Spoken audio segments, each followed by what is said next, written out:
that's not JKD, and so forth and so on. So yeah, I agree with you. It's one of those things that yeah, I think we get caught up in that minutia of saying this is Jeet Kune Do, this is not Jeet Kune Do, and there's too much of that really that goes on. If you go back to the root, the root is human movement. And it's not JKD, it's not Muay Thai, it's not Judo, it's not Aikido, it's human movement or human expression. That's right, because behind the technique is the law of mechanics. It's about mechanics. You can change the law of gravity. Yeah, and so my point of it is that, so I'm just trying to flesh out, like, just because even something resembles JKD doesn't necessarily make it JKD, because like what Bo just said, the roots are still a little bit different, right? I mean, you still have to have, in totality, JKD is unique to everything else, right? And so, at least my opinion, it is. So. You know what's interesting, right? I mean, maybe I'm missing something here, but again, I was talking about legitimate JKD people, and you guys are talking about if a Muay Thai guy does something, does that make it Jeet Kune Do? That's a different conversation. It's not, because the original question was what makes anybody 100% JKD, and I'm saying that it's not a technique.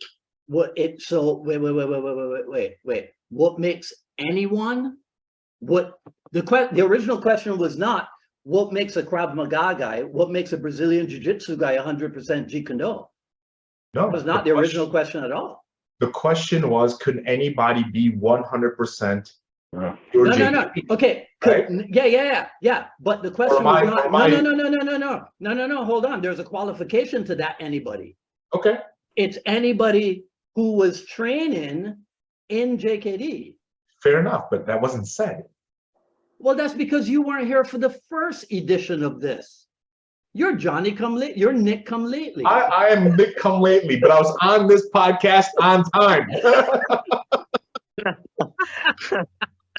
Well, yeah, but see, I'm in charge, and so now somebody tell me how to get rid of Bob Marley behind me. How do I do that? You got to go into your settings, go into video. It'll say background, and just push none. What, the video settings or something? Yes. Huh. So do you have the little button in the lower left that says stop video with the little arrow next to it? Yeah. Push that arrow and go over to where it says video settings in the dialog box. Okay. When you open that video settings, there is going to be a background and effects tab on the left side.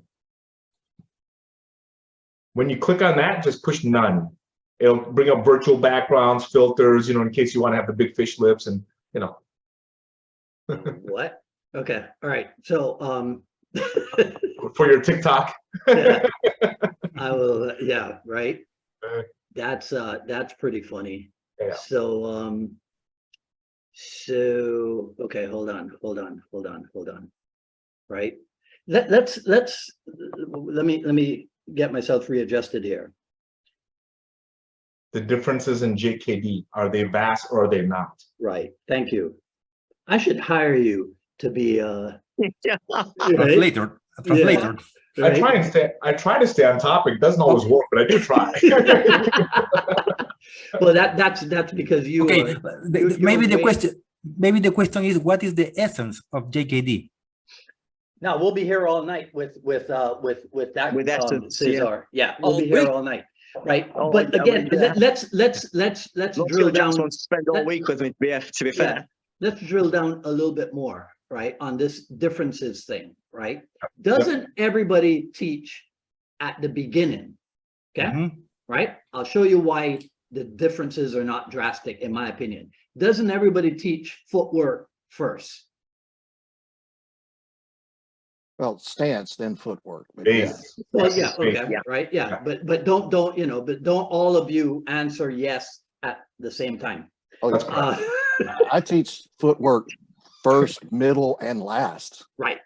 I mean, that's and in between. That's a third of my class is footwork. Right. Okay, right. So now, now after footwork, one guy might teach kicking before he teaches punching. But I bet you they're both going to teach kicking and punching. What do you That's think? correct. Yes or That's no? correct. Agreed. Yes. Right? Okay. So far we're 2 for 2. Okay. Yes. Now, in teaching the kicking and punching, who here teaches shadow boxing to acquire proper form before putting it on the heavy bag, or before doing it as a partner drill with the focus mitts? Who here teaches shadow boxing after that? Anybody? Hang on. The question is, who teaches shadow boxing first, or who teaches it like after you put it up against the bag or on the mitts or something of that nature? No, if I want to take a student down the path of learning how to kick and punch, okay, if I'm trying to teach the form of this thing, do I have them go with a partner on the focus mitts, right, or on the kick shield, or do I have them go solo train on the heavy bag before I teach them, let's say, shadow boxing in the mirror? I like to teach them simultaneously, but the only problem is with beginners, if you tell them to shadow box, they feel ridiculous because they're clumsy. They don't know how to move. People are looking at them. So more often than not, it's easier to train them on the pads to get some basics and some footwork, and then ask them to shadow box afterwards. They feel less ridiculous for some reason. Yes. Okay. See, I tell my guys to shadow box from day one, just like sparring starts day one. I mean, well, again, that goes back to the style of teaching. As far as the shadow boxing, I encourage them, and it doesn't, of course, maybe if you've never done anything before, you feel like you're going to look ridiculous or whatever, but getting past that ego is part of learning. So for me, I encourage it. We do a round of shadow boxing as part of our warm-up for every JKD class. Now, that's just me personally. That's my style of teaching. And again, I'm not there to ridicule anybody. I'm there to encourage them. So I don't, your shadow boxing's terrible. They're going to get better as it goes along. But shadow boxing is such a fundamental part of it, in my opinion, that I believe it should start day one and go from day one. But again, that's just my particular teaching style. Right. I tend to You not say shadow people box. excuse me, you say people spar the first day? Yes, absolutely. First Yeah. day one. Now, there's a caveat to that, but we'll get into that later. Yeah, Bo Jackson's one of them hardcore guys. Alex, I didn't hear you weigh in on this. I like to think I'm a hardcore guy too, but no, I'm not letting newbies spar day one. Hell no. This is not really responsible. Like I said, there's a caveat to it, and there's a specific point to it. When I say sparring, what I'm talking about is, in my case, it's what we call isolation sparring. And what we do is we'll do something as simple as jab only, touch the other person's head, and that's it. Okay. Can you not get hit, or can you actually make contact with the other person? Right. It's not a jab. It simulates a finger jab, but there's no real contact there. I'm not saying put the gloves on and go at it. Hell, nobody should do that. That's dumb. Right. Okay. So guys, if while you're saying something, if I try to jump in, I'm not trying to be rude, but what I'm doing is it's because you spark an idea of mine, and if I don't write it down, it might go right out the window. But what Bo just said, I think, is an illustration of what we were talking about, because I could be wrong, but what Bo is talking about, that isolation sparring. So two things. Very, very often when people hear sparring, they think about this free for all, people going at each other. Yeah, right. Okay, but that's not true, and that was in the Neanderthal JKD times, right? Remember that it is said in I think it's the Jeet Kune Do kickboxing book, that Inosanto added the sophistication of the Filipino boxing techniques in 1970, right? Now, Bo, let me ask you this. That idea that you're expressing an isolation sparring, did that come perhaps from Burt Richardson? Yeah, that's exactly who I borrowed that from. Right. See, And- okay. So, right. So check this. See, this is what I'm saying. This is why the differences are not drastic. Mhm. You see, Bo's doing a sparring method, right, that he inherited from one of our seniors. Okay. Now, where do you think Burt Richardson may have gotten that idea himself? If he didn't come up with it on his own, he may have come up with it influenced by somebody else inside the JKD clan. So do you consider these to be differences then, guys? Who did I lose? Cesar's gone. Well, from the sound of it, it sounds like an exercise and not sparring to me. Yeah, right? no, I mean, look, controlled spar. Like I got like the concept controlled spar. I actually got that from Vunak, right? That also came from the same place that Burton Richardson got it from, right? And so, okay, so but here's a question for you. That's kind of, I'm gonna play devil's advocate with you here, Sifu Dwight, and guys that are here with us. I have spent enough time with students who have come out from the Ted Wong JKD or the Jerry Poteet JKD. There was a Jerry Poteet based instructor that was right up the road from my academy. They spent a lot of time on the dummy and then doing Chisao and very little time doing boxing, kickboxing. At zero time doing any of the weapon side of things, right? If you're into the Kali implementation, no ground fighting at all either, no judo throwing, no nothing. They spent exponential amount of time on the dummy, Chisao, Dan Chi, the Lap Sao Bong Sao drill, and not even mixing those, just independently. So what was happening was I was getting students that were coming from these academies to mine because I don't spend a lot of time, relatively speaking, on the dummy or on Chisao or Danchi or you know, Lap Sao Bong Sao, that kind of thing. And I certainly don't always keep them independent of something else. You know what I mean? You do to teach it, but the idea is to flow, right? At least for me. And so that became, the feedback became, Nik, the JKD we get out of you is so different than what we got up the road. And so it doesn't matter what my opinion is. What matters is what that person's experience is. Their experience is what the expression that they've received from one source is completely unique to the experience that they're receiving from me. And they see that there's a vast difference. And so when Sifu Dwight, who I love and respect very much, says, hey, I don't see that much of a difference. And I kind of say, yeah, look, I agree with you, but I also have this particular experience that comes with these students that tell me something totally different. And then I had to go see it for myself. I'm like, this is really different. Yeah, but let's all be honest here, right? That's only the Ted Wong line, right? Yes. That was Jerry Poteet's line, by the way. Yeah, But most of what we hear, right, it's always the Ted Wong guys. did that. It's always them. We all know they get taught differently. We might know that, but then, okay, if they get taught differently, then you have to say that there can be vast differences. Because you just said it, they get taught differently. We know that There is a vast difference. right. Huge. And that's actually Bruce's timeline. The differences you see are Bruce's timeline and Bruce's development. They're actually separate, but they're not separate because I don't view it as separate generations, or I mean, everybody calls it JKD because it sells. It sells.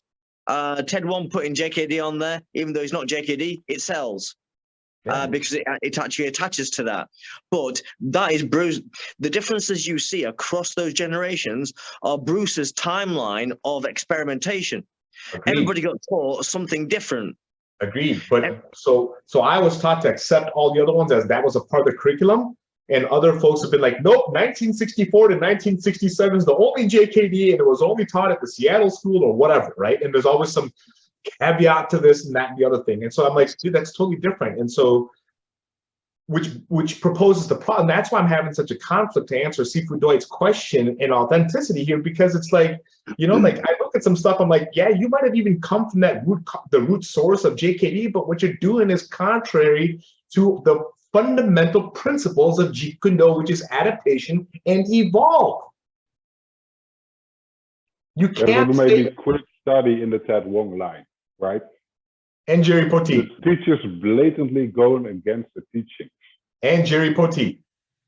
Yeah, it just made me just quit. But that's not my job to pinpoint. The question wasn't whose line is doing it differently. The question was, do you see vast differences? And that's the sore thumb that sticks out for me. There are some things that are the same. There are some things that are the same, but those lines were broken because of how much time they got to train with Bruce and what Bruce then went on to do. And then branding, how do you monetize on it? Which is why in the original question I said branding. Because even Ted Wong, even though he wasn't doing JKD, he still marketed it as JKD. Yeah, he's doing Yun Fang. Don't get me started, brother. So again, it's actually marketing to create an audience for himself. I would never. I mean, I trained with Ted Wong myself, and it was a beautiful experience. But that whole experience, the whole weekend that I was with him, it was literally a straight blast and a lot of footwork, a bit of pad work. And that was it. But certainly he was doing original Jun Fan. He was doing original Jun Fan or the modified Wing Chun. That's what he was teaching. He wasn't teaching JKD. But his stance was not from the original the original Jun Fan. His stance was pretty much boxing influenced. Yes, yeah. Very much so. Yeah. Yeah. And he was a huge fan of boxing even before he met Bruce Lee. Yep, that's right. But he was, look, I don't want to go into, this is not a Ted Wong history or Jerry Poteet history session. The point of it that I'm making, I agree with all of you guys on everything that you're saying. But I guess my contribution to this particular question is, Sifu Dwight, I struggle answering your questions because I know that particular difference there is pretty broad, and maybe it's just a one-off, but it's so prominent that we have to at least address it, right? Well, so now if you said, hey, Sifu Dwight Woods' JKD versus Nik's JKD is really not that different, I'd probably agree with you. You know what I mean? I've seen you teach. You know, I'm always happy to be a student. You've seen me teach. You welcomed your floor to me when a few years ago when I was in Miami. We probably have a lot alike. We might say something a little different, do something a little different, but how many times did your class or even you and I in banter be like, that's just like how I do this, or that's just like what we were talking about last week at that. Yeah. We have so many commonalities. So over there, I'd say it's pretty much the same. Well, so here's the thing, right? Uh-oh. Mark talked about Bruce Lee's timeline. Yeah. Okay. And yeah, there is an aspect of that. The thing is, if somebody, I just spoke about this on Wednesday. The origin source for what I talked about was Richard Alanese's 1993 article. I think he was the first person to put out an article featuring Bob Bremer and Pete Jacobs. Okay, right? Yeah. Now, essentially, the point of Wednesday's I Love Jeet Kune Do broadcast was this. Jeet Kune Do is about totality. Totality, if we want to be simplistic and break it down, means what? Empty hands, kicking, punching, trapping, grappling. There is nothing else to it. If you're going to be total empty hands, right? Ooh, 4 areas. Okay. For me, totality includes weaponry as well, but that's a tangential discussion, right? Yep. So let's leave it at empty hands. So if you're going to be total, and if you are an ambassador of Bruce Lee and Jeet Kune Do, then you will incorporate totality training in what you're doing, right? So if I come across somebody and the way they approach Jeet Kune Do training at their establishment does not encompass or embrace totality, then it's not that big a deal to me. They just happen to be, they're approaching it that way. Now, Different. right? Now, Different. okay, yes, but here's why it's not a drastic difference. Because whatever it is that they're teaching in the dummy, if you look at my dummy, it's probably going to be similar. Mhm. It's not going to be drastic. You see? So I think that you guys get bogged down again in this this instinctive comparison or even contrasting, right, of what different people are doing. Me, I'm like, well, okay, you do you, as the cool kids say, because I understand that when we look at that aspect of what you're doing, which might be, let's say that that's 100% of what you're doing. It's not 100% of what I do. But when we look at whatever the percentage of it is that I do, and it's your 100%, we are going to see commonalities. Sure. If the people are legitimately qualified. That's my point. That's why I maintain that the differences are not drastic. In the physical expression, the huge differences in the philosophical teachings and understandings. Say that again. The physical expressions are Right. all going to be pretty much the same, of course, right? Right. The differences is in the teachings and understanding of the philosophy. Yes. Agreed. I don't get bogged down in it, honestly, Sifudoy, because if they're not paying my bills, I just don't care what somebody else is doing. I just don't care. Yeah. Okay. No. When Yeah. I say, But the But question is, I'll give you an example. So, like, look, you said kicking, punching, trapping, grappling, Mhm. right? You forgot I'm drawing. with you. I'm with you 100%. I forgot what, Alex? Drawing. And drawing. So here's the question for you. What happens if you go into a JKD Academy that has zero grappling? Then they're not teaching the totality. Right. I They're agree not. with that. Agreed? They're I not. agree. So- Grappling and anti-grappling. So if you're teaching in partiality, then you already have a vast difference. Nope. It's not vast. Well, it is vast. It's not vast. It's 25% of what you just said. No, it's not vast. It's not vast. You're not teaching in totality. Okay? Mhm. Right? But that partiality that you're teaching, if we take that and we put it next to somebody who is teaching the totality approach, we're going to find, like Alex just said, the physical expressions are going to be very similar Sure. if you're qualified. So so you're Now we know who isn't. you're just saying what Alex just said differently, Nick. Right? That person, for whatever reason, who chooses to not teach the grappling for whatever reason, right, is being partial in his or her approach. Then are they teaching JKD then? If they're teaching, or they're teaching partial. They're teaching a limited aspect or a limited version of it because they're missing an important part. That's correct. But it's still, yes, it's still JKD, but it's JKD up to a point. Well, either you're teaching JKD or you're not. No, that's not true. That's not true. I think that's true. No, well, yes. Because okay, if you okay, said teaching, okay, if JKD yes. requires totality. Yes, right. But again, I approach it with the understanding, oh, okay, well, whatever his reason is. So like you, we don't get bogged down in it. It's like, oh, okay, well, if you want to do it that way, fine, more power to you. Right? Okay. Sure. But that doesn't make it not Jeet Kune Do. That's not basket weaving. It's like, So should we give it a new brand, partial Jeet Kune Do?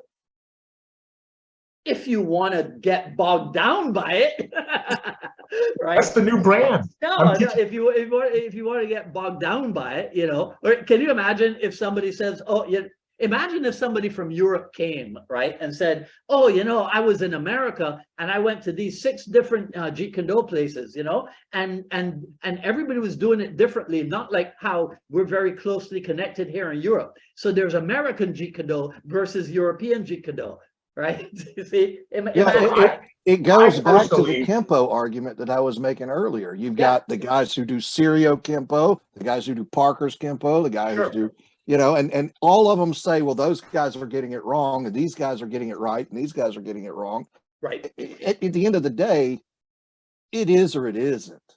And I tend to want to agree with Dwight on that because, yeah, I mean, in your opinion, they're not teaching the totality that is JKD. And I don't disagree with you, but at the same time, it's not for me to say this guy is JKD, this guy's not JKD. Oh, his stuff is bullshit. This guy's got it going on. It just I don't bother with it. Get granular with it and come up with the criteria of what is and what is not JKD so you could qualify. What is it? Okay. But you either know or you don't know. Right. Yeah. See, the guy who's coming to your academy doesn't know either which way, and he's paying you $150 a month. Correct. Okay? Yeah. That's a bullshit answer to say either you know or you don't know. It's not true. no. Most guys just think you're kicking and punching, right? No. Y'all, No. I don't think y'all I'm not understand saying what them. Bo is saying. I'm saying Us? me. Yes, us. Either we know or we don't know. Right. Then we should be definite and expressive of what that criteria is. Absolutely. And when a student comes to you in your establishment, says, Nick. Then how does that become a vast or a broad question to say, can anyone be 100% JKD? That's just a matter of an opinion then. It never not was a matter of opinion. but I'm not sure. I'm looking at Bo's face too. I'm not sure how that pertains to the original question about who's 100% and who's not. Because here's the thing, right? Dig this. If a guy says, I'm just going to teach the kicking and punching aspect of Jeet Kune Do, he can be 100% invested in that. And he can work it at 100% of his knowledge and understanding of ability. And he would be 100%. Correct. And he would do that at or his 100 establishment. And when or the as guy 100 walks into traffic. his establishment to pay him $150, if the guy is happy, the guy is happy. If the guy is not happy, he goes somewhere else. I'm with you. But look, if we have 6 or 7 people here, then that means, let's just say that each of us has at least one academy. And let's say that that's 7 different academies. Yeah. If you don't have some kind of uniformity, or at least at the very least, some kind of ground-based criteria that says, hey, this is what it takes to be a JKD instructor, or this is what's expected as a JKD program, then we could literally just be like, oh, you know, it's their academy. Isn't that all in the instructor? So therefore you come back to John Fan. So here's my. So let me give you another. Let me give you a personal experience. Let me give you a personal experience and let me ask you the question. If you and I talked about this before. So like in the early 90s or late 90s when I started JKD, Chicagoland, I didn't know a lot of JKD academies. There wasn't that many there at that point in time. The guys who were teaching were just 1s off and 2s off and teaching people like out of the garage or something of that nature. So it wasn't like something you'd open the yellow pages for, okay? So I found a couple Jeet Kune Do academies, but they were like JKD Jitsu or Hapkido / Jeet Kune Do. When you go in there, it's all Hapkido or it's all Jiu-Jitsu, it's 0 JKD. And that's what turned me off right off the bat, because I was like, hey, listen, what's the criteria for JKD here first? But that's not what makes it JKD? That's not the fault of anyone, any legitimate JKD person, Nick. You didn't hear me blame anyone, Seafood Dwight. Right? I just said it's an experience. Okay, yeah, so it's an experience. So you were new to Jeet Kune Do, correct? Yes. That's why you still remember it, and that's why you insist on there being perhaps specific criteria for identification. But yes. But now that you yourself are experienced in it, you could just think about those Hapkido guys and go, what jerks they were. Correct. You're not that bothered by it anymore. because you now have the knowledge and the understanding and the experience. And so going forward with your present knowledge, that is inconsequential, what those guys are doing. Correct. So when you are in a group like this group with people who are legitimate, right? Sure. Those things are not important. That idea of outsiders and their opinion and people who rip off JKD and whatever, I don't even want to talk about those people. I want to talk about legitimate people.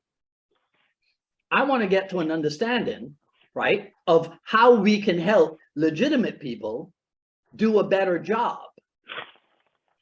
I'm with you as far as that part of it goes. However, this podcast will eventually get replayed, and it's not going to be to everybody who's a JKD instructor like all my contemporaries here are. And so my concern becomes the new person who joins your Facebook group and says, I want to learn more about this. This seems like an interesting topic. And Sifu Dwight's got these 5 guys in there. They're all talking about JKD. What's the criteria that they should be looking for to say that, hey, this is a legitimate guy that I can go train under and learn from? Oh, well, here's the problem with that. Well, not the problem. Here's the thing, right? The caveat to it, right? Unfortunately, Nik, unfortunately, Jeet Kune Do is one of those things in the world, right, that preaches personal responsibility. Yeah, ninth wonder of the world. Okay? That's what Jeet Kune Do is. Jeet Kune Do is not something, so this is why, right? A long time ago, I did a podcast episode about a podcast issue about Jeet Kune Do, whether it's for the masses or not for the masses. I remember that one. Right? Mm-hmm. Okay. Now, in my opinion, it is for the masses, right? However, you can go into it understanding that the masses need it, but the masses don't necessarily want it, because the masses are mostly followers. Jeet Kune Do is a thing that ultimately teaches everybody, student, instructor, spouse of the student, spouse of the instructor, teaches everybody, right, the importance of individuality and the importance of personal responsibility. Agreed. Right? So when a non-JKD person, okay, encounters something like this podcast, and they're like, well, these guys are talking about all this stuff. I want something where everybody, all 6 of them, would be saying, you start with Heian Shodan. And that's it. Right? So no matter whose school they go to, out of the 6 of us, it will be this. If they're looking for that institutionalized security, then they don't have the open-minded prerequisite for Jeet Kune Do. Capacity of thought. Say that again, Mark. They don't have the capacity of thought. Yeah, that's correct. Yeah. Or looking outside of the box. Right. But they want certain drills, and that's what most, or shall I say, that's what predominantly what schools do. They will give you a format, even on the focus minutes. They will give you a format which generally people turn up for 45 minutes and pay you $10, whatever. Yep. And they'll actually get a workout, and they can call it Fitbox. You could call it Fitbox.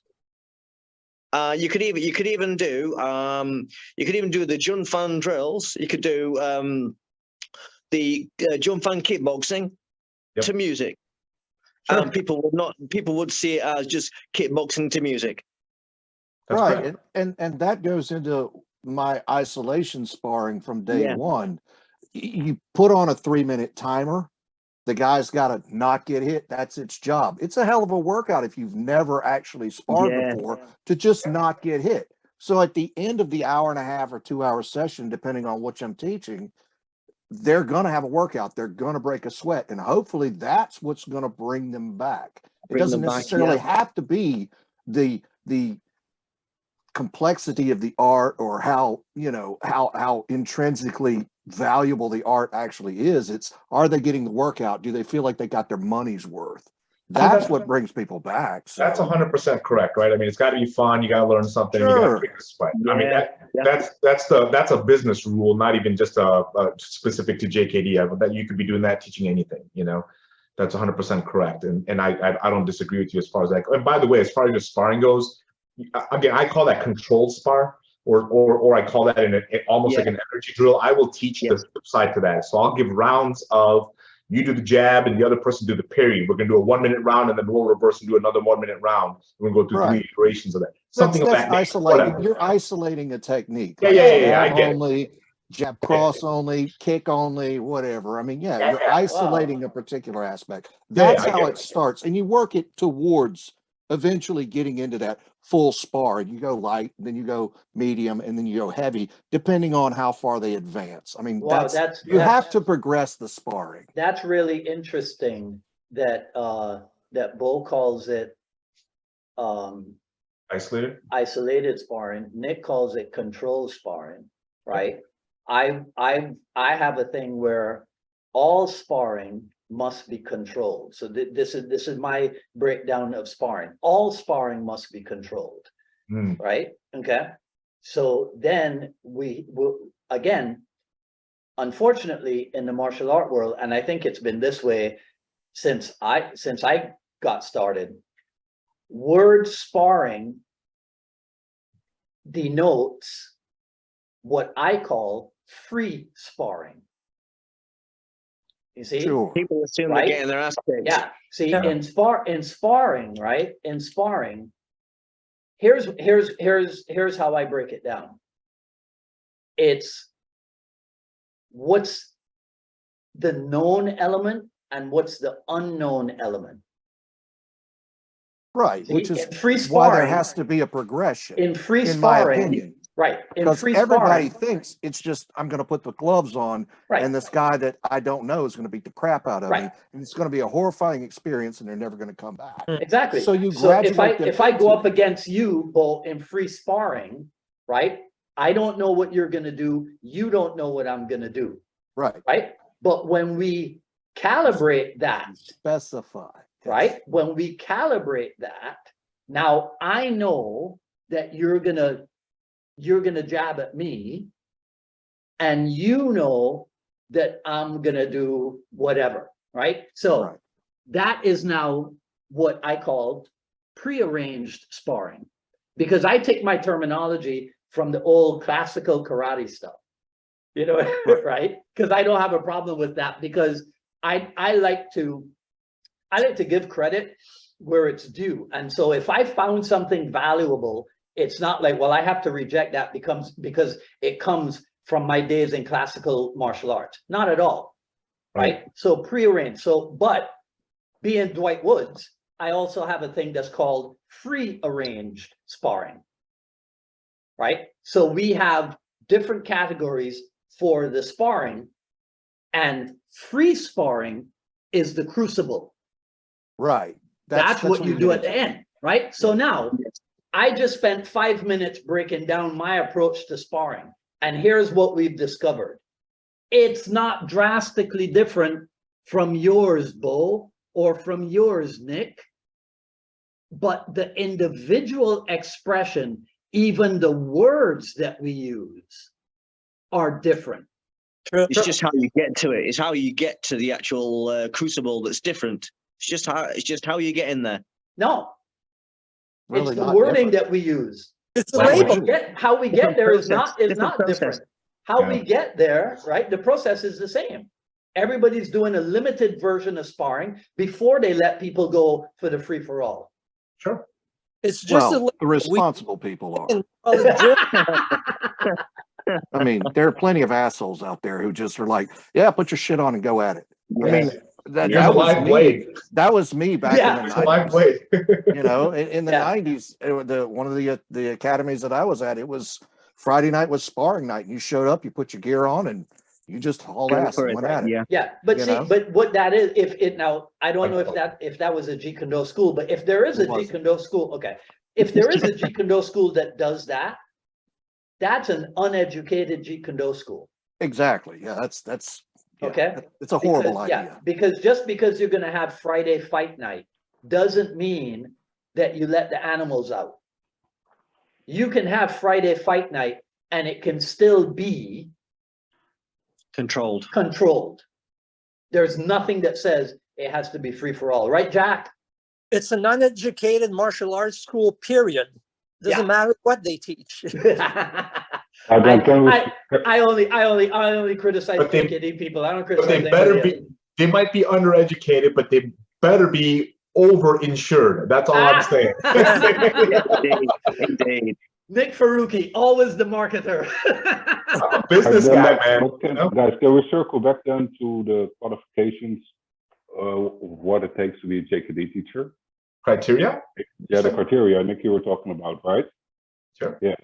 Don't we all have like the instructor's manual with the requirements for what it takes to be one? No. Right? No. We don't have all that? No. Right? That's one of my problems I have within the JKD community and about standardization. Each of us should, right? Can I get one from you? I borrow yours, brother. Can you post it? Can you mine from Tom Corness, right? So you can all borrow him for one, but this should be widely spread, right? And in my experience, almost nobody has it. I know I'm the only one here in Holland who has it, but stuff like this should be known. We should all have this. It should all be spread. Okay, so yeah, there should be a standard, and we all should know what it takes. Alex, why do you think it is not that way? Let's talk historically. Why do you think it's not that way? Oh boy. Oh, then we have to get like into all the nucleus bullshit and all that kind of stuff, right? I mean, take it however you want to. But why? I do you know. think? You know, in my understanding, it was the Bruce Lee Foundation's responsibility to do this kind of stuff. No, right? No. You know why? You know why not? Because the Bruce Lee Foundation was founded when? What, 1993 or something? That's 20 years after Bruce Lee died. Yeah, There's no way. okay. There's no way that it started there. No, but it's like it should have, right? No. No. You know why? Be one, it should have been in 1973. Yeah. If there was going to be one. Right. Okay. All right. Now that's more accurate. But why wasn't there? I wasn't there. So that's right? one of my questions, right? Why wasn't there? Anybody? Schools.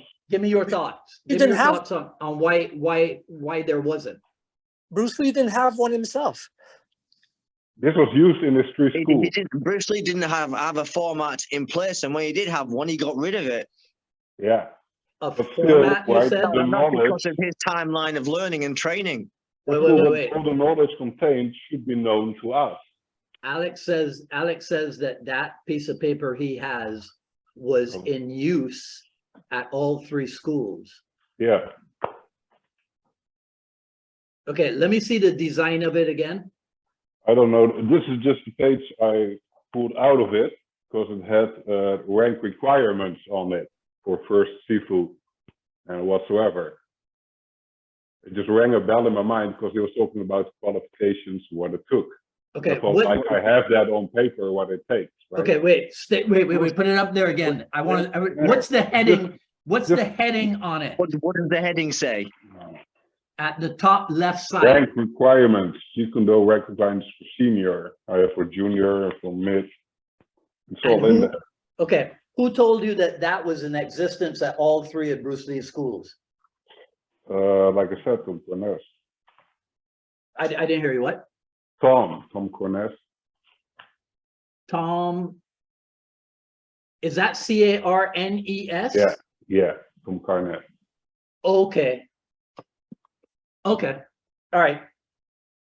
I'll talk to you about that. Right. Okay. So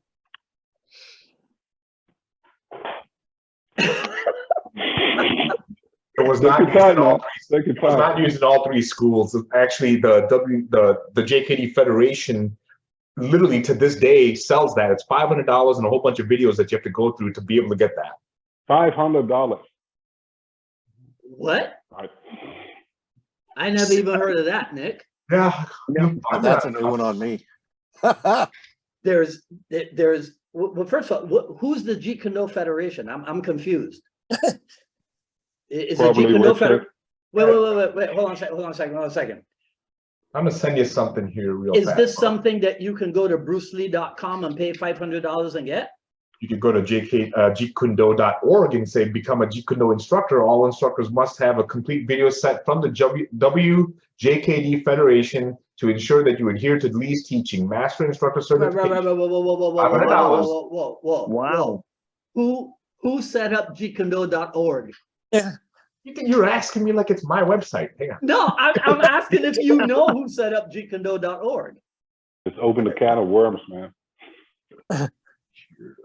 Because I guarantee you jeetkundo.org is not Affiliated. is not affiliated with brucelee.com. No. No way. The paper that he's selling No, is actually JKD from the WJKD Federation. But what's the WJKD Oh, that's probably Federation? Paul Lewis. Paul S. Lewis is there. It wasn't Paul Lewis. It was, if I remember this guy's name, because I've seen his face before. I just can't remember who the hell he is.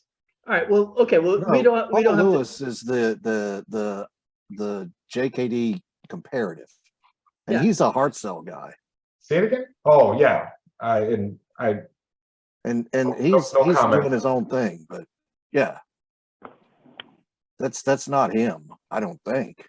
World Jeet Kune Do Federation. Let's take a look. Oh, You've seen okay. You know this guy. It's not Mr. Burgess, is it? No, Wasn't this guy's name Chris or something? I can't. no. If you say World Jeet Kune Do Federation, you're talking about Carter Hargraves. Carter Hartwig. Yes. Yes.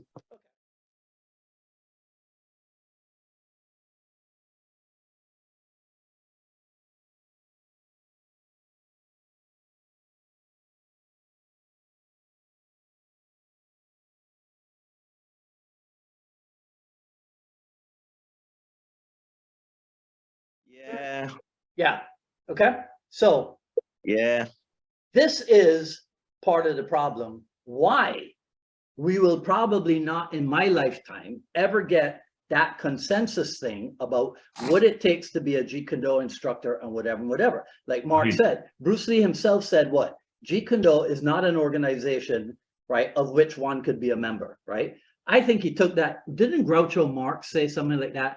I wouldn't be a member of a group that would have me or something, whatever, right? So this is the thing. That's why in 73, there was no attempt to organize anything. Okay. Because previous to Bruce Lee's passing away, how organized was Jeet Kune Do? It wasn't. It wasn't. Jeet Kune Do was always a little backyard, a little garage thing. Yeah. Okay. There was never this dream. Nobody was thinking in terms of, you know what, 50 years from now, right? We will have had this and we will have had that and we will have had the next. No way. Nobody had that dream for it. Not even Bruce Lee had that dream for it. I agree. He didn't. Then why did he open his schools if he didn't? Right, 3 of them. They've got to have that dream, right? The dream of what? To make it, to grow it. Yeah, I think that actually changed. I think he found that he wasn't going to be making the money from that. Yeah, he couldn't make the money from it. Yeah, I think he needed money and did what he knew best, and then until he got his break in on the big screen. Yeah, but Yeah, that means the dream died. It didn't mean there was no dream, right? No, the dream itself was to get onto the silver screen and survive until then. the dream didn't die. The dream changed. Right. Yeah. You see, the dream was always to promote himself and his art. Right. The dream so that's why you see his journey. It's his journey, so that's why you never have a. I mean, if you actually want to look at it, the end of the Bruce's JKD is when he passed away. No. Yeah. No. Of Bruce's JKD, not ours. No. Yeah, but in the end, right? If he didn't want it to be out there, he wouldn't have done it, right? Right. But He wanted it to grow. close the To schools be out down? there. But go ahead, Jacques. Yeah, didn't he ask Guru Inosanto to close the schools down? Yeah, he did. but well, not the schools, but the Chinatown. But here's the thing, right? And my good friend Richard Torres is the one who pointed this out. Okay, right? So the whole thing. So you know, in the Art and Philosophy book, there's the quote about, I've disbanded all the Jeet Kune Do schools because it's easy for the students to take the agenda as the truth and whatever, right? Okay, but who stopped teaching? When these schools were disbanded, who stopped teaching? Anybody? Yeah. Nobody. Everybody continued teaching. The schools were disbanded, but nobody stopped teaching. Yeah, that's Right? So what that meant is that there was like, and then there's the contention that it was like, well, we're not doing even a good enough job of making the rent. So why keep this up? So the schools were closed, but the training groups were never disbanded because the dream changed. And I still maintain that even with the opening of the 3 Junfan Gung Fu Institutes, perhaps in Seattle, because when I look at the historical photos of Seattle, where he's in front of a group of about 30 people, I think maybe at that time, yes, there was the idea of having a school and growing the membership and whatever. But I think that by the time they got to Oakland, that might have started to change. And definitely by the time he was in LA, it was not. See, for Dwight, I got a question for you about this dream. Yeah. Indirectly, I suppose. Would the business aspect or the longevity of JKD actually have been what it is today if Bruce was still alive? Would JKD be this popular? Would people be bickering over what is JKD, what's not JKD, who's JKD's right, who's JKD's wrong? I could only speculate. And any answer that anyone gives on that will be partially projection of what it is that I would like to have seen or would have liked to have seen. I guess what I'm asking is right? this. So if I say that it would have grown because Bruce Lee would have gotten control of it. If I say that, right, what that indicates is that I am aware that it got out of control. So I'm now projecting the historical fact that it got out of control onto the fantastical idea of Bruce Lee remaining alive. But it's quite possible that had Bruce Lee remained alive, right, anything could have happened. So let me ask you this.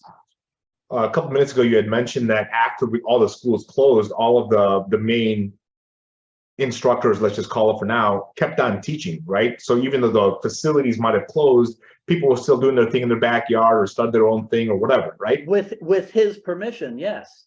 I get it. Okay.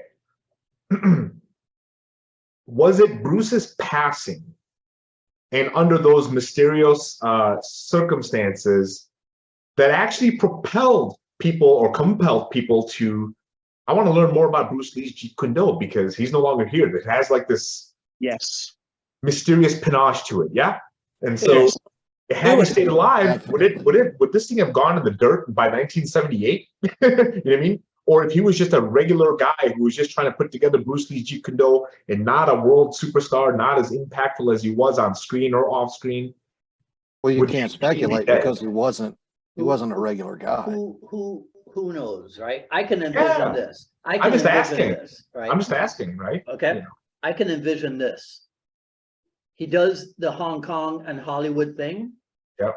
And every once in a while, right, comes back and checks in with the guys. The same way that he kept in touch with the guys. That's right. You see? So based on so if I do speculate, I try to speculate based on what actually happened. What we know. And so during his lifetime, from LA, he kept in touch with Oakland and Seattle. Then from Hong Kong, he kept in touch with everybody. So I could see that. But Yep. again, that's just me projecting to a certain degree on. Yeah, I mean, on the Bruce thing Lee. that would interest myself would be if I mean, Bruce Lee died at 32, right? That what would really have interested myself is what Bruce Lee would have been past that, because he never got old. Yeah. He never got old. Yeah. His body, he never developed into old age. Right. Well, and So that's the issue that I have with a we're lot actually of. left with a model of him at 32. Yeah, So, have you guys ever heard this particular concept that art is only valuable after the artist that passes away? uh-huh. Yeah. Yeah. No. Yep. I don't agree. I didn't say I agree or disagree. I asked if you heard of it. Oh, Yep. Yeah. it probably went like this for me. I heard it and I was like, that doesn't make any sense. Because I know a lot of artists who made good money while they were alive. Yeah, Jackson Hey, Pollock. I'm made not- a And ton I of was saying just gonna all say more. Jackson Yeah. Pollock, right? Yeah. ton of money. I Yeah. get it, but I'm just saying. But predominantly, I mean, like 70s, 80s, 90s, maybe even just before the internet came out. Any martial arts book on a shelf or any martial arts magazine on a shelf that had Bruce Lee on the front of it, it sold. Yeah, and Seafood Dwight has them all. Yeah. No, Even I that don't. way. I don't. Yeah. I don't have the European magazines. You're gonna have to contact their department that holds them historically. You know. I don't have the yeah. But again, the whole thing about, and I don't know if you were gonna mention this too, Bo. Actually, let me just ask you. You were gonna say, Bo. That's why you started to say something, and I think I cut you off. Yeah, I was going to say that's the issue that I have with a lot of people is that they put Bruce Lee on this impossible pedestal. They deify the guy, and they're Yep. talking about a guy that died at 32 years old. He was not done training. He was No. very much still experimenting, still learning, Yeah. still Yeah. trying to do everything that he could to Yeah. improve himself, because that's actually what JKD is. It's about self-improvement. He was constantly moving forward. And Right. so the issue that I have with a lot of that is that people tend to get frozen into that time frame of when he was alive, but they don't look at who he actually was while he was alive as someone who was constantly moving and constantly evolving Right. and constantly training. And to me, I think, again, they put him on this pedestal. At the end of the day, he was a 32-year-old guy who died. Was he extraordinary? Absolutely, he was extraordinary. Was he a god? Was he a Superman? Absolutely not. Right. Not See, even close. And what that type of stuff that Bo is talking about, that should be the property of non-JKD people. There's no legitimately educated JKD people that should be thinking along those terms, right? To me, it should be as simple as this. Had he lived, he'd be one of the fittest 83-year-olds out there today. It's as simple as that, based on what? The evidence of the past. That's correct. You see? And to me, it ends there. No projection, no need to project anything deified onto him. It ends there. Right? Okay. I agree with you. Just like it'll soon be time for this conversation to end. But before we do that, I struggle. I honestly do. I struggle, aside from JKD as a martial art. I really struggle deciphering it from JKD, the business aspect. And that's my own personal thing, just because that's just the train of thought that I'm always in. So I think Seafood Dwight is far more articulate and far better than I am at dissecting Jeet Kune Do for what Jeet Kune Do is.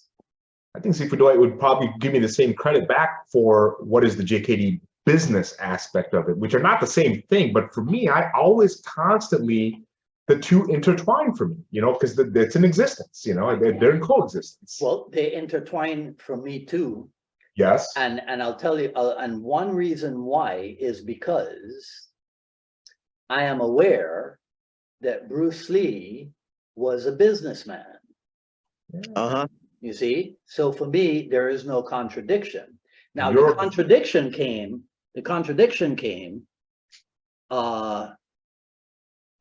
I did it on my own. I don't want to say, I don't want to say that particular people gave me the contradiction. I heard people saying what they said, and I interpreted it my way. And Right. so when I heard people say, whatever the Taekwondo people do, you want to do the opposite, I interpreted that to mean do not organize, do not professionalize, you know, just fly by the seat of your pants as a Jeet Kune Do instructor.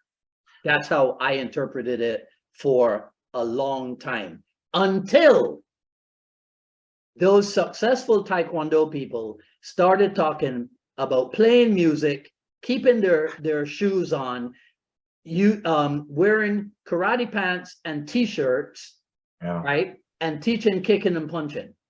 Yep. Right? When that happened, I was like, whoa, whoa, whoa. So Mark, here's the thing. As someone who ran one of the most successful fitness kickboxing enterprises in Miami for about 20 years, even if they were unconcerned, the UMAA fitness kickboxing student handbook talked about Bruce Lee and talked about Jun Fan kickboxing and No, Jeet that's Kune cool. Do That's and cool. Muay Thai. So they were, so the education You was could put inform them. in front of them. Yeah. Right. For what? Because I would never just diminish, right? I would not, and here's another thing that I did. I even tied this in. So, do you know anything about Bruce Lee and teaching at the Los Angeles YWCA? Not No, much. sir. Okay. No, not much. Okay. No. So I heard a story about that. So I wove that into the story of my fitness kickboxing, which was 97% young women. If it's good enough for Bruce Lee, it's good enough for me, right? But also, here's the thing. Was Bruce Lee not? We just talked about it. He'd be the fittest 83-year-old. Bruce Lee was the epitome of health and fitness. And he was the epitome of health and fitness through martial art training. Well, that's all fitness kickboxing is. So Bruce Lee can be used to market it. Sure. You don't, there doesn't have to be any separation at all. Bruce Lee, the way Bruce Lee was marketed in my school was as the epitome for every desirable human quality that you or your children, right? Or you for your children might want to develop. Yeah, look, I mean, it happens to this day. I have a question for you. Sometimes JKD is seen, for me, I say for me, like a handcraft object. Very different than a mass product object. Okay? Yeah. It's very easy to marketing a mass product object, a McDoyo, yeah? But how do you marketing something like fine, like subtle? You need to dedicate a lot of time to teach the nuances of the movement, etc., etc. Okay, so. Oh boy, this is gonna be a whole nother 2 hours. Yeah, the guy that I had in behind me earlier, right? Okay, another one of the 30-something club passing away. That's right. Okay, so everybody knows Bob Marley, everybody knows Bruce Lee, but let me ask you this: is Bob Marley the only successful reggae artist in history? No. That's how you market. Bob Marley marketed Bob Marley and the Wailers. Okay. In Mark Black's part of the world, okay, Bob Marley is well known. But who else is well known? Steel Pulse is well known, right? And then there's that outfit called UB40. I don't know what's up with them. Oh my God, UB40, yeah. Right? And then there's other people. The Scatolites are probably immensely popular in Mark Black's part of the world. You see? So everybody markets themselves. So it's like the question, who's going to take over when the last of the first generation instructors are gone? Who's going to take over? Apart from Alex, and we will all pledge our loyalty to you, Alex, right? Okay. He's got the paper. Actually, he's got the paper. He knows what it takes. Right, and $500, okay, right? Everybody will take over. I asked the question one time to my teacher, and that's what he said. I want everybody to be in charge, right? Okay, now, knowing my teacher the way I know him, I know what he means by that, because it's impossible for everybody to be in charge. But Cesar, it does boil down to the individual effort to market oneself. Correct. So you got to know who you are. You got to know what your role in the Jeet Kune Do world is, and then it's up to you. So it goes back to what I was talking about earlier, personal responsibility. It is the personal responsibility of every student, right, to do the research on Jeet Kune Do. But here's the thing. It's also my personal responsibility. If somebody calls me or comes to my school, it's also my personal responsibility to have developed the system, the process that impresses upon them that I'm the guy. That's correct. You see?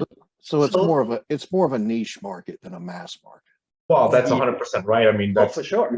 You know, you could take a mass marketing approach. It's not the right thing to do. In all honesty, no, it's not. We have a place in Tallahassee called Nothing Bundt Cakes. Right. I guess it literally sells nothing but butt cakes. Yeah. That's a niche market. But they're very successful. Of course. Sure. Right. And it's not like there isn't a Publix in their city that you could go to and get cake.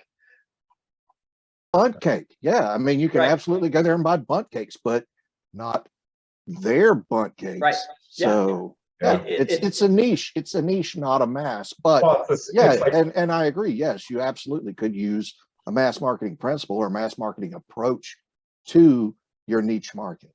We talked about this before too, Seafood Dwight, about in the book that I'm not writing. Remember that? Which is a great book that you're not writing. Appreciate that.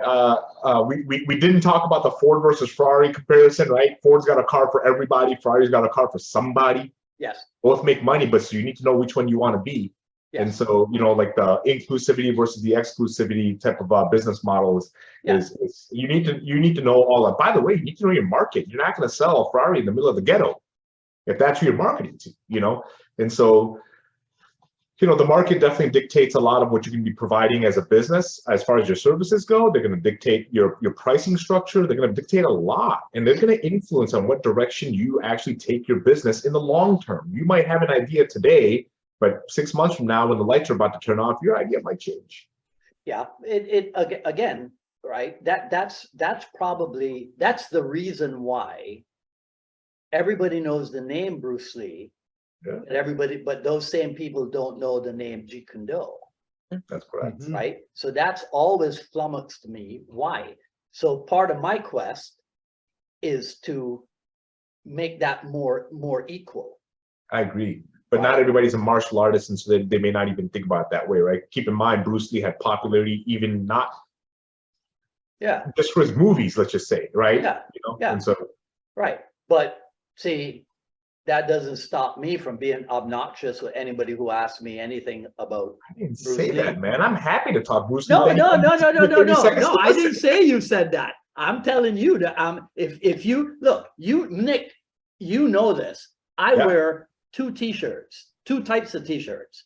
Bruce Lee kind and Bob Marley kind. And Bob Marley t-shirts. That's it. I'm done. Right? Okay. So every week when I'm out there on the bus or on the train, somebody goes, "Oh, Bruce Lee, I like your shirt." Now, if they take it further than that, wham, I drop the hammer on them because that's my job. That's right. Right? That's my job. That's why I am the Jeet Kune Do Rebel. Now, don't forget to shamelessly plug your book. Right? You see? So, but it's because they opened up the conversation. Yeah, that's right. You see, I don't force the conversation on people. But if somebody says to me, "Oh, this and the next," yeah, we're in. You're in for it. Yeah, that's tough. And I trained. You want to hear this? I don't know if I ever told you guys this. I trained my students. You know how somebody, your students will get into a conversation with somebody about what style of martial art they do, right? Right. Somewhere along the line. Yeah. And so they'll talk about it, and the person will say, "Oh, yeah, that sounds really interesting." I train my people to say, "Oh, you find that interesting?" They go, "Yeah." They go, "Okay, well, give me your phone number or an email address, and I'll have somebody at the office get in touch with you." That's what my people were trained to do. We're good. Right? You see, because more often, why?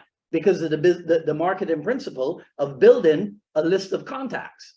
I'll see if we Dwight, you're one of those folks that I actually admire this quite a bit about you. Like you can tie it in almost everywhere. So somebody could be like, "Hey, do you happen to know what time it is? It's Jeet Kune Do time." You know what I mean?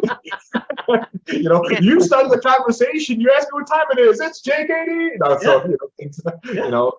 As a matter of fact, Nick, I actually used to pride myself on this. I would say to somebody, "Okay, tell me the first thing that comes into your mind." And whatever it is they said, I can make a Jeet Kune Do connection to it. Yeah, that's right. It's as simple as that. Why? Because for me, Jeet Kune Do is what? Totality. Totality as a martial artist, totality as a human being. That's why I started following Bruce Lee. Because of the whole search for truth.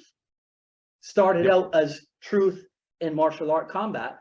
But then I realized that Bruce Lee was one of those seekers of truth in all which mattered to the individual. Yeah, right.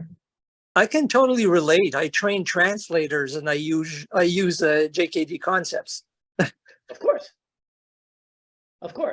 right? I mean, what is there that is not covered? Now, I know it's not an original Bruce Lee saying, but what is there that is not covered by research your own experience, absorb what is useful, reject what is useless, add what is specifically your own? You know how many people out there in the normal world make use of that? Are you aware? You know how many business people make use of that stuff? I know psychologists who make use of that, right? I know battery manufacturers that make use of those sayings. And here we are, right? Here we are not being able to do the same thing. And we are the JKD people. That's what sucks. That's what I am violently opposed to. The JKD people not being able to articulate that type of thing. Instead, arguing over the differences or who's got it right and who's got it wrong, right? I mean, you know, who's right, who's wrong? The best version of that song is something that we could argue about. Who has the right version or whatever. You know what I mean? So no, we have to be more mature than that. We got to be more adult than that, I think. Well, I think that, you know, you need to appeal to people who are not martial artists in the first place. And the other thing that I think you need to do is show the application of JKD principles or JKD concepts in non-JKD. So how do you do JKD in life? How do you do JKD in a relationship? How do you do JKD in business? How do you do JKD in cooking? How do you do JKD in whatever, right? And so there's got to be some kind of expression on that. Okay, here's as martial artists, we don't say that though. Okay. To people, you know, to the non-martial artists. Jeet Kune Do for interpersonal relationship. Your wife says, "Nick, I need to talk to you about something." You go, "Honey, you're right. I was wrong. I apologize." Interception. That's right. Okay, why? Because timing and cadence all included. Yeah, right. Okay, right. See now. Marriage advisor. Now watch this, right? All of us teach footwork first, right? Nik, I need to talk about Gonna something, like it. right?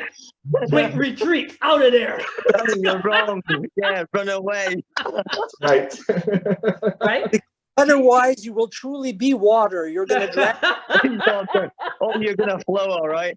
Right? Yeah. You understand? Jeet Kune Do has applicability across the entire spectrum Straight of across the board. human experiment. That's I right. seriously believe that. And I that's do why it pisses me off that we don't have that level of conversation all the time, Interesting. right? That we don't see that expressed every week on the I Love Jeet Kune Do page, for example. Instead, it's does trapping work? Yes, it friggin' works. Okay? Right? Because if it didn't work, people wouldn't be doing it. Done. That's as far as the argument should go. Well, how do you shift your audience to that kind of highlight? Do you take a day and say this week in Jeet Kune Do life and talk about the things that you've done that are not JKD related but JKD influenced your navigation of that circumstance? Why are you answering your question? I was going to say, I think you're onto something. I mean, I believe you're answering your own question. It's not a- Yeah, it's Right? it's. Have you guys never heard of a rhetorical? Good Lord. No. Nik, Bo is right. You answered your question as you were asking it. Yeah. I was asking a rhetorical for your audience. No, man. That's what you do. See, here's the thing, right? Okay, so dig this. Okay. I foresee in the near future several JKD, I Love JKD broadcasts where we talk about how JKD and life are reflected in one another. It seems like I sent you something to this effect not too long ago, Dwight. I've wanted to do that for years. Years I've thought about that idea. So Bo is aware that my radar is always on because I can get topics for the Wednesday broadcasts. You say this, boom. That's 15 minutes of talking right there. Cesar says this, that's 15 minutes of talking right there. You see? So, but here's the thing, Nik. To achieve what you're talking about would require what? Intense dedication. Also would require what? Learning how to use the technology that exists in 2023 to our best advantage. Is that not Jeet Kune Do? Is that not what Bruce Lee, right, exemplified? Intense dedication to the art. That's absolutely correct. Whatever the art is. This is why, right? Now, I don't know, but I don't think that the Shotokan karate people could have just expressed what I expressed using their art. I don't think they could have. Because Why? they are what? Because they have a fixed structure.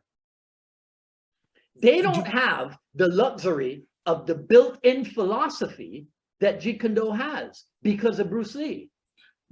Sir, that means it's more about the authority, the leadership. So crazy. The term psychological safety. Anyone around here has heard the term? Psychological safety was discovered by Google when he asked himself, everybody, what is the thing that make a good team? And they found that psychological safety is the word. What is psychological safety? They believe that you won't be punished or humiliated for speaking up with ideas, questions, concerns, or mistakes. And you, Mr. Woods, you let every people say whatever they want to say. You're very open-minded. Shotokan is not open-minded. Yeah. Stephen Dwight is probably one of the most open-minded people I know. I gotta be honest. But to paraphrase my good friend Mark Stewart, I'm not so open-minded that my brains fall out. Okay. Okay. Yeah, okay. brain drain. Right? Brain drain. You see? Yeah. No. Because we have to be careful, because if we're not careful, then something that we talked about earlier. If we're so open-minded and we go, well, Bruce Lee said in the Liberate Yourself from Classical Karate that there's no, let's call it set pattern that constitutes Jeet Kune Do. So then we interpret that to mean that anybody, anywhere in the world could do anything. And as long as they call it Jeet Kune Do, we have to accept it. No, no, no, no, no, no, no, no. Oh, no, no, no, no. Because that, if you adopted that approach, you would be spitting in the face of all the work that Bruce Lee did. Bruce Lee evolved to the point where he realized that you could not encapsulate Jeet Kune Do into a fixed structure like Shotokan has done. He evolved to that point, but that doesn't mean, that's not the same thing as saying any and everything. So Hapkido can't say, oh, we're Jeet Kune Do too. They can't. Now, unscrupulously, they could, right? But that's not our concern. Our concern, authenticity.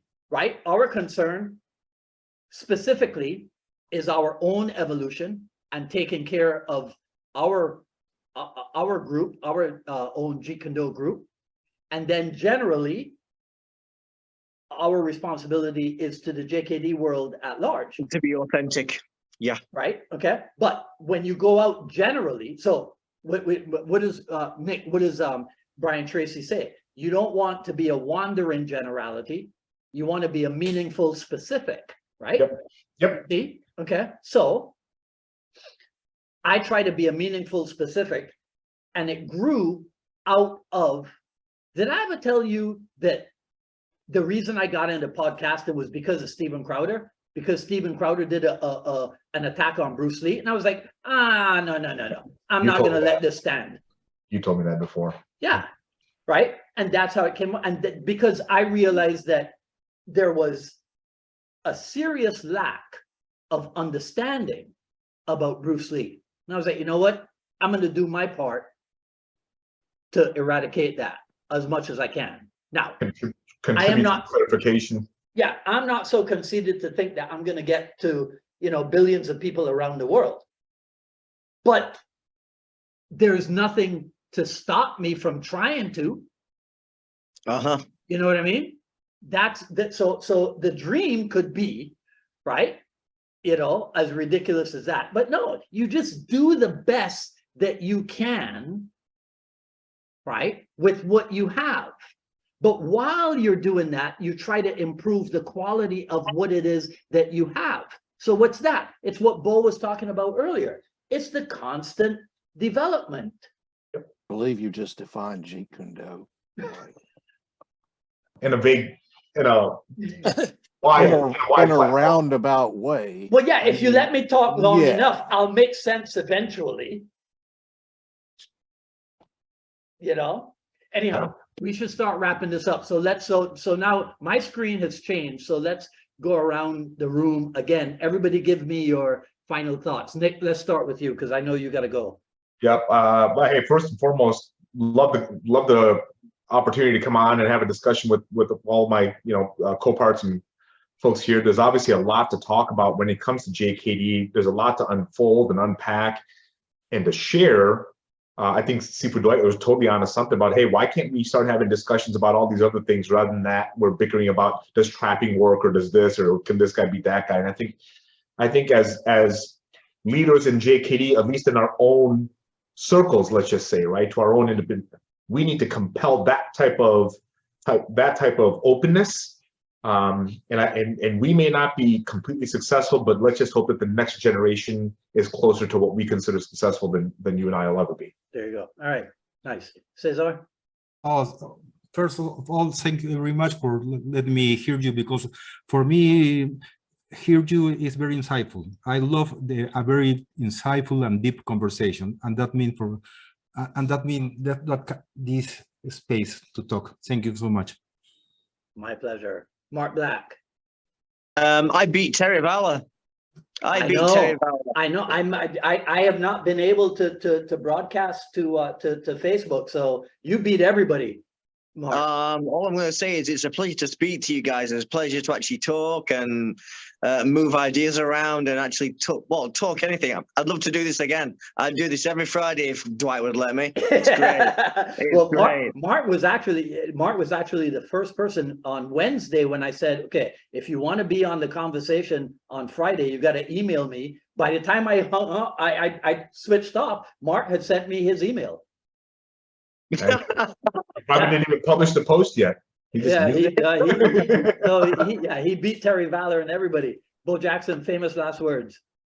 Well, it's really good to put some faces with the names and stuff, because I yeah. see you guys from time to time on the dialogues and, you know, mostly in the forums and whatnot. But yeah, to carry along with what Nik said earlier, it really is nice to expand on the conversation and to not get stuck into that trap of, well, this is this is that, and the constant bickering back and forth, because it really does become tiresome. And that's a reason I don't spend a lot of time on social media, is because it's been done so often. It's been done to death. And it's nice to see a different perspective and to hear a different perspective from other viewpoints. And I think Dwight's really on to something when he talks about how JKD is actually a life lesson as opposed to a martial art in generalization. So I think there's more to be explored there, and I really look forward to it. So